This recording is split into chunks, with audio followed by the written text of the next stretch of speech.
سعودی عرب میں خوشی سے منا رہے ہیں۔ آج کا دن ہمیں قائد اعظم محمد علی جناح کے نظریات اور ڈاکٹر محمد اقبال کے افکار کے مطابق اپنے عزم کی تجدید کا موقع فراہم کرتا ہے۔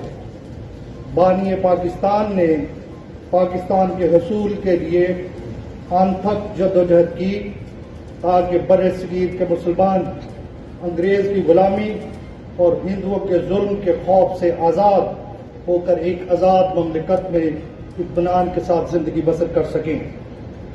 قیام پاکستان کے بعد سے ہماری قیادت ہمارے بانی رہنماؤں کے خوابوں کی تعبیر کے لیے مسلسل کوشاں رہی ہے۔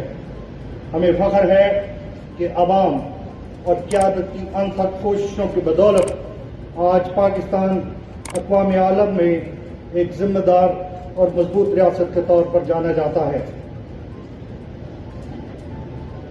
میں اس موقع پر مقبوضہ کشمیر کے مظلوم عوام کو بھی یاد کرنا چاہتا ہوں اور انہیں یقین دلاتا ہوں کہ ہم ان کی سیاسی، سفارتی اور انسانی بنیادوں پر بھرپور امداد جاری رکھیں گے تاوقت کہ وہ ہندوستان سے آزادی اور الحاق پاکستان کی منزل تک پہنچ سکے۔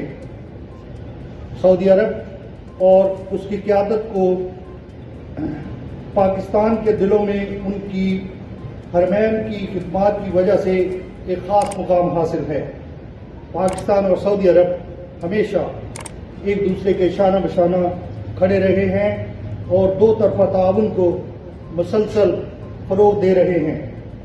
میں تقریباً 22 لاکھ پاکستانیوں کے لیے محبت اور مہمان نوازی پر سعودی حکومت کا شکر گزار ہوں۔ سعودی عرب نے ہمیشہ اس سرزمین کی ترقی میں پاکستانی ہنرمندوں اور محنت کشوں کی خدمات کو سراہا ہے۔ سعودی عرب کا ویژن 2030